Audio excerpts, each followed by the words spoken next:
Hi student, you are welcome in my YouTube channel KTQ Institute 0.0 batch. तो आज हम बात करेंगे class 9th lecture number first और फर्स्ट चैप्टर है आपका मोशन। तो जो मोशन टॉपिक है वो फिजिक्स का है, ये मैकेनिक्स के अंतर्गत पढ़ा जाता है। क्योंकि फिजिक्स की दो ब्रांचें होते हैं, आपके ancient physics and modern physics. ये एंशियंट फिजिक्स का ही एक पार्ट है मैकेनिक्स ब्रांच का। ठीक है, तो मैकेनिक्स ब्रांच में जो सबसे पहला आता है वो यही टॉपिक्स आता है आपका मोशन। तो देखिए, सबसे पहले मोशन में जो टॉपिक हम पढ़ेंगे इधर डिवाइड कर दिए हैं। आज के टॉपिक को मैं बस इतना ही देखेंगे आज की क्लास में। तो पहला पढ़ेंगे रेस्ट पोजीशन, फिर motion, types of motion, scalar and vector quantity and distance and displacement. तो आज थोड़ा सा वीडियो छोटी रहेगी। तो देखिए यहाँ पे क्या करते हैं, सबसे पहले हम बात करते हैं रेस्ट पोजीशन। तो रेस्ट पोजीशन होता क्या है, आप ये कह सकते हैं कि if there is no change on position of object, if there is no change on object या if there is no change in object respect with time या respect to time is called rest position. यानी हम बोल सकते हैं कि अगर समय के सापेक्ष किसी वस्तु की स्थिति में कोई परिवर्तन नहीं हो रहा है तो अर्थात वो वस्तु हमारी विराम अवस्था में है। इसकी हिंदी होती है विराम अवस्था, या इसी को विरामा अवस्था भी बोलते हैं। तो हम क्या बोलेंगे, if there is no change in position respect to time is called rest position.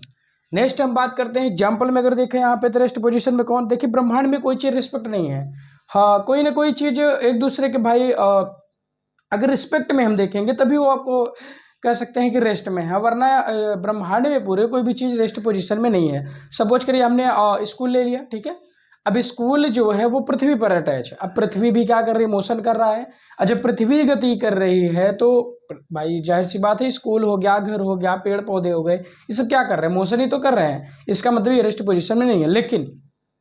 लेकिन ये अगर हम अपने सापेक्ष या अपने में हम इस व्हाइट बोर्ड को देखें, यानी ये व्हाइट बोर्ड जहां आज है वहीं बाद में भी है, 1 घंटे बाद भी रहेगा, हो सकता हम 1 घंटे बाद ना रहें। तो ये क्या होता है कि ये आपका रेस्ट पोजीशन में हमारे सापेक्ष, यानी जब भी हम रेस्ट पोजीशन की बात करेंगे किसी ना किसी के सापेक्ष बात करेंगे, क्योंकि स्पेशली कोई रेस्ट पोजीशन में कोई भी पार्टिकल्स या कोई भी वस्तु नहीं होता है। नेक्स्ट में आता है मोशन। तो मोशन क्या है, इफ देयर इज चेंज, यानी समय के सापेक्ष जो भी वस्तु की स्थिति में परिवर्तन होगा उसी को ही मोशन बोल दिया जाता है। यानी समय के सापेक्ष किसी वस्तु की स्थिति में परिवर्तन को ही मोशन कहते हैं, यानी गति कहते हैं। यानी if there is change in position respect to time is called motion. तो अब मोशन भी क्लियर हो गया होगा, ठीक है। जैसे आप देखेंगे सपोज करिए आपका सन, ठीक है, या आप अर्थ मान लीजिए, शनि को ही मान के चलते हैं भाई। आपको पता है कि पृथ्वी चक्कर लगाती है, बट अभी कुछ देर के लिए मान लीजिए कि सन चक्कर लगा रहा है। अभी आप देखेंगे कुछ टाइम हो रहा है तो सन इधर साइड दिखा, फिर कुछ टाइम भी तक ऊपर आया, फिर कुछ टाइम भी तक एकदम पश्चिम में चला गया। तो इसका मतलब क्या है कि जो सन है वो आपके मोशन में है ना, किसके रिस्पेक्ट में, पृथ्वी के रिस्पेक्ट में। तो किसी के रिस्पेक्ट में ही हम देख के बोल सकते हैं। सपोज करिए अभी आप ट्रेन में बैठे हो, ट्रेन में जा रहे हो, तो स्टेशन पे वाला क्या आपको स्टेशन चलता हुआ दिखाई देता। और कहा भी जाता है ना, नागपुर जंक्शन गया, कानपुर आने वाला है, मतलब कानपुर थोड़ी चल के आएगा, वो तो ट्रेन चल के जाएगी। लेकिन जो ट्रेन के सापेक्ष, आप ट्रेन में अगर बैठे हो तो ट्रेन के अगर सापेक्ष देखोगे तो आपका जो स्टेशन है या पेड़ पौधे हैं वो मोशन में प्रतीत होंगे, यानी वो गति करते हुए दिखेंगे। लेकिन अगर आप वही स्टेशन पे खड़े रहो तो आपको ट्रेन चलती नजर आएगी। इसका मतलब है कि जो विराम अवस्था और गति की अवस्था होती है वो किसी ना किसी के सापेक्ष होता है। क्लियर हुआ। नेक्स्ट आता है टाइप्स ऑफ मोशन। तो देखिए टाइप्स ऑफ मोशन में आपके 4 टाइप्स होते हैं टोटल। फर्स्ट होता है क्या, लीनियर मोशन।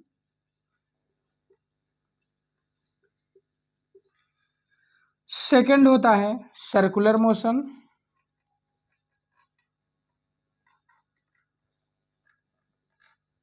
थर्ड होता है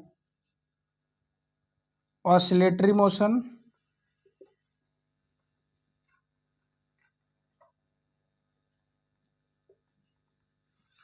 लास्ट होता है पीरियोडिक मोशन।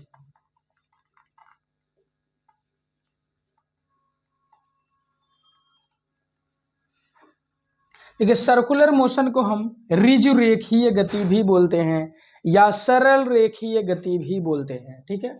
सर्कुलर मोशन को वृत्तीय गति बोलते हैं ऑसिलेटरी मोशन को दोलन गति बोलते हैं, पीरियोडिक मोशन को आवर्त गति भी बोला जाता है। ठीक है, ये इसकी हिंदी हो गई। तो बारी बारी से हम चारों को देखेंगे। लीनियर मोशन क्या था, what is linear motion? If any object travel या if any object move on a straight path is called linear motion. यानी यदि कोई वस्तु एक सरल रेखा यानी सीधे मार्ग पर गति कर रही हो तो ऐसे ऑब्जेक्ट की गति को हम क्या बोलते हैं? लीनियर मोशन बोलते हैं। जैसे बंदूक से निकली हुई गोली, यानी जब भी बंदूक से गोली का फायरिंग किया जाता है तो देखते हैं कि गोली सीधे जाती है, वो कभी भी इधर उधर करते नहीं जाती। और आप नेक्स्ट देखते हैं स्पीड ऑफ लाइट। लाइट में देखिए जो मोशन होती है लाइट की, किसकी? लाइट की। तो लाइट भी सेम कॉन्सेप्ट फॉलो करता है भाई, लाइट भी सीधी जाती है। तो ये हमारा हो गया लीनियर मोशन। अगर हम इस मार्कर को ऐसे स्वतंत्र रूप से गिरा दे तो ये भी हमारा क्या हुआ? ये भी एकदम एग्जैक्ट सीधा आएगा। इसको भी हम बोलते हैं क्या? Linear motion. नेक्स्ट आता है सर्कुलर मोशन। देखिए सर्कुलर मोशन क्या होता है कि if any object moves on circular path, यानी ऐसा किसी वस्तु की ऐसी गति जो एक सर्कुलर यानी वृत्तीय मार्ग पर हो, यानी जो वृत्तीय मार्ग पर गति करता हो वस्तु, उसे हम बोलते हैं सर्कुलर पाथ। जैसे परमाणु में आप देखेंगे नाभिक के बाहर चारों ओर जो इलेक्ट्रॉन गति करते हैं वो गति होती है सर्कुलर मोशन। आपकी ग्रहों की गति भी सर्कुलर मोशन में ही आती है। जैसे प्लैनेट देखते होंगे भाई, सभी ऐसे घूमते घूमते नजर आते हैं, तो ये भी हमारे कौन सा मोशन होगा? सर्कुलर मोशन हो गया। क्लियर? नेक्स्ट आता है ऑसिलेटरी मोशन।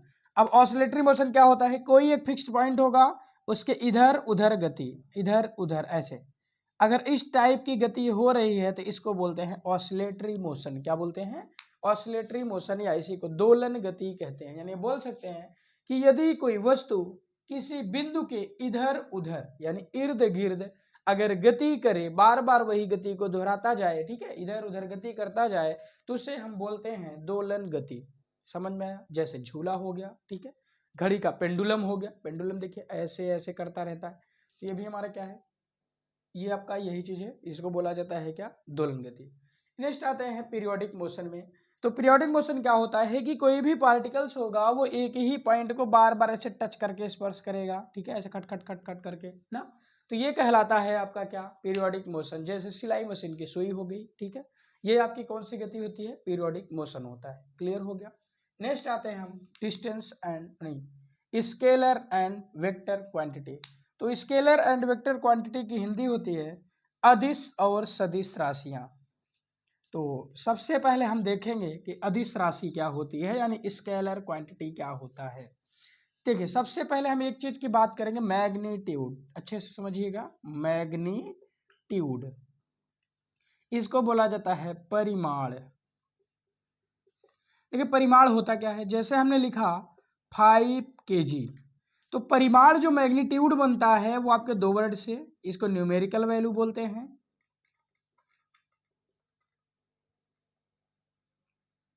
और इसको बोलते हैं यूनिट्स। चलिए देखिए, तो जो मैग्नीट्यूड बना वो आपके दो चीजों से मिलकर बना है, न्यूमेरिकल वैल्यू और यूनिट। अब इसी में एक आता है डायरेक्शन। क्या आता है? डायरेक्शन यानी दिशा। देखिए होता क्या है कि जो स्केलर क्वांटिटी की अगर हम बात करें तो स्केलर क्वांटिटी हमारी क्या होती है? ऐसी क्वांटिटी जिसको रिप्रेजेंट करने के लिए, यानी ऐसी राशियां, ये इसको मतलब अदिश राशि और सदिश राशि, तो ऐसी राशियां जिसको रिप्रेजेंट करने के लिए अगर हमको मैग्नीट्यूड के साथ साथ अगर हमको दिशा की भी जरूरत पड़े तो उसे हम वेक्टर क्वांटिटी बोलते हैं। और ऐसी राशियां जिनको रिप्रेजेंट करने के लिए सिर्फ मैग्नीट्यूड से ही काम चल जाए हमारा, उसे हम क्या कहते हैं?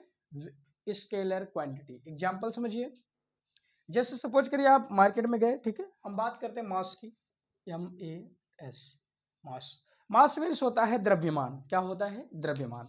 तो द्रव्यमान में हम क्या देखेंगे, अगर क्या हम कभी बाजार में जाके ऐसा तो बोलते नहीं भाई 5 किलो आलू दक्षिण दिशा में दे दो, ऐसा तो होता नहीं है। तो इसलिए हम क्या बोलेंगे कि ये आपका जो मास है वो कैसा क्वांटिटी है? स्केलर है, यानी अदिश है। कैसा है? अदिश है। समझ में आया? यानी इसको रिप्रेजेंट करने के लिए दिशा की जरूरत नहीं पड़ती। हम बात करते हैं टाइम की। अब आपसे कोई घड़ी का टाइम पूछे तो आप क्या ऐसे बताते हो कि 5:36 दक्षिण दिशा में, ऐसा तो बताया नहीं जाता। इसका मतलब ये है कि जो आपका टाइम हो गया, ठीक है, आपका समय हो गया, मतलब वही टाइम समय एक ही है, और द्रव्यमान हो गया, और दूरी हो गई, ये सब कैसी राशियां हैं भाई? उधर से ये सब आपके बोल सकते हैं कि अदिश राशियां। कौन सी राशियां हैं? अदिश राशियां हैं। नेक्स्ट आते हैं हम मैग्नीट्यूड और स्केलर पे। अब वेक्टर पे देखिए, वेक्टर में क्या होता है कि भाई दोनों का जरूरत है, यानी डायरेक्शन आप ये भी बताओ साथ में और साथ में डायरेक्शन भी बताओ। मैग्नीट्यूड का मतलब ये दोनों बताना है, सिर्फ सिंगल से काम नहीं चलेगा। भाई अब नमक लेने, सपोज कि आप चीनी लेने जाओ तो क्या बोलोगे? एक चीनी दे दीजिए, ऐसे तो बोलोगे नहीं, इसलिए आपको यूनिट भी बोलना जरूरी है। तो जो मैग्नीट्यूड बनता है वो न्यूमेरिकल वैल्यू और यूनिट से मिलके बनता है, तो न्यूमेरिकल वैल्यू भी आपको लेना पड़ेगा और आपको यूनिट भी लेना पड़ेगा। तो यहाँ क्या होगा, मैग्नीट्यूड और डायरेक्शन मिलकर के जब दोनों मिल जाएंगे, यानी जिसमें दोनों लेना पड़ जाए, मैग्नीट्यूड भी और डायरेक्शन भी, यानी आपका बोल सकते हैं परिमाण और दिशा दोनों की जरूरत पड़े, उसे हम सदिश राशि बोलते हैं। एग्जाम्पल समझिए, सदिश राशि में जैसे आपका आता है बल यानी फोर्स। देखिए होगा क्या, जैसे हम अभी कहें आपसे कि आप जाइए, एक दरवाजा है, ठीक है, उसको 5 न्यूटन का बल लगा के ओपन कर दीजिए, यानी कितने न्यूटन लगाना है? 5 न्यूटन। अब आपने जब 5 न्यूटन का बल लगाया तो हम करते क्या है कि ओपन करना है। अब आप गए, दरवाजा अंदर साइड खुल रहा था और आप बाहर साइड 5 न्यूटन की आप पूरी शरीर की ताकत लगा दी और दरवाजा नहीं खुला, जबकि जरूरत हमको कितना था? 5 न्यूटन का, लेकिन फिर भी दरवाजा नहीं खुला। क्यों? क्योंकि डायरेक्शन सही नहीं था। अगर डायरेक्शन भी बता दिए होते हम साथ में कि आप पीछे साइड खोलना या मतलब अंदर साइड खोलना, तो आप आराम से खोल लेते। तो इसका मतलब है कि जो बल है आपकी वो कौन सी राशि है? सदिश राशि। ठीक है, अब सपोज करिए कोई इंसान अगर पेड़ पे चढ़ रहा होता है तो क्या करते हैं, जब पेड़ पे चढ़ते हैं लोग तो नीचे से थोड़ा सा पुश करते हैं ना। अब वो कह रहा है कि भाई बल लगा के पुश करो। अब तुम अब पुश करने के बजाय बजाय आप क्या करो, तो नीचे खींचने लगो। अब ऊपर जा रहा, आप नीचे खींच रहे हो, तो क्या मतलब निकलेगा ऐसे? तो इसीलिए क्या होता है कि डायरेक्शन होना बहुत जरूरी है। तो ये हमारा इतना क्लियर हो गया होगा। यानी स्केलर होता है अदिश और ये होता है सदिश, वेक्टर। तो यानी जिसमें दिशा की जरूरत पड़े मैग्नीट्यूड के साथ उसे हम वेक्टर बोलेंगे, जिसमें दिशा की जरूरत ना पड़े मैग्नीट्यूड के साथ, कि सिर्फ मैग्नीट्यूड से काम पड़ जाए, उसे हम स्केलर बोलेंगे। नेक्स्ट आते हैं डिस्टेंस एंड डिस्प्लेसमेंट। तो बात करते हैं हम डिस्टेंस एंड डिस्प्लेसमेंट की। तो डिस्टेंस का मतलब होता है दूरी और डिस्प्लेसमेंट मतलब होता है विस्थापन। तो देखिए किसी भी पार्टिकल्स द्वारा कोई मूविंग ऑब्जेक्ट होगा, जो भी और डिस्टेंस बोल सकते हैं कि जो भी लेंथ कवर करेगा, यानी किसी भी मोशन के दौरान कोई भी ऑब्जेक्ट जो लेंथ कवर करेगा, जो लेंथ कवर कर लेगा, वही लेंथ ही कहलाएगा हमारा क्या? डिस्टेंस। क्या कहलाएगा? डिस्टेंस। सपोज करिए कोई भी मूविंग ऑब्जेक्ट है, यहां से मान लीजिए यहां तक गया, तो यहां से यहां तक कुछ ना कुछ लेंथ होगा, ठीक है, तो यही जो लेंथ होगा वही कहलाएगा क्या? डिस्टेंस कहलाएगा। तो और बात करते हैं डिस्प्लेसमेंट की। तो डिस्टेंस और डिस्प्लेसमेंट लगभग सेम ही है, बस फर्क क्या होता है कि ये आपकी स्केलर होती है और ये आपका वेक्टर होता है। एग्जांपल समझिए, जैसे हम यहाँ से ऐसे जाएं फिर ऐसे जाएं, ये गया 3 किलोमीटर, इधर ऊपर गया 4 किलोमीटर। अब अगर यहाँ से यहाँ तक हम पूरा पूछे कितना डिस्टेंस चल के गया, तो टोटल जुड़ के आएगा 7 किलोमीटर। क्लियर हो गया। लेकिन जो डिस्प्लेसमेंट होता है वो इनिशियल पोजीशन और फाइनल पोजीशन के बीच में जो मिनिमम डिस्टेंस आती है उसी को हम बोल देते हैं क्या? डिस्प्लेसमेंट। यानी the minimum distance between initial position and final position is called displacement. यानी आप बोल सकते हैं कि किसी भी वस्तु की प्रारंभिक स्थिति और अंतिम स्थिति के बीच की न्यूनतम दूरी को ही क्या बोला जाता है? विस्थापन बोला जाता है। जैसे यहाँ देखिए, अब विस्थापन के लिए आपको ये निकालना पड़ेगा और पाइथागोरस में लगाएंगे सीधा 3 4, तो ये आएगा 5, क्योंकि 3 त्रिक 9, 4 चौक 16, 16 9 25। अब 25 का अंडर रूट जो आता है वो 5 आता है, ठीक है। तो अब देखेंगे आप कि जो विस्थापन आया वो 5 किलोमीटर आया और जो दूरी आई वो कितनी आई? 7 किलोमीटर आई। समझ में आ गया? तो जो विस्थापन और दूरी क्या होते हैं? अलग अलग, बस इतना ही फर्क होता है। भाई दूरी क्या होती है? पूरी चली गई, ठीक है। और विस्थापन क्या होता है कि बस फाइनल और अंतिम में कहाँ पहुंची है और कहाँ से स्टार्ट की थी कहाँ पहुंची, उसके बीच की जो न्यूनतम दूरी आएगी उसी को हम बोल देते हैं क्या? डिस्प्लेसमेंट। क्लियर हो गया। अब अगर इसके हम प्रतीक की बात करें तो प्रतीक इसका होता है एस। एस, और इसी पे अगर हम वेक्टर लगा दें तो ये डिस्प्लेसमेंट बन जाता है, और अगर वेक्टर ना लगाएं तो इसे हम बोल देते हैं क्या? सिर्फ दूरी का प्रतीक है। मात्रक देखते हैं।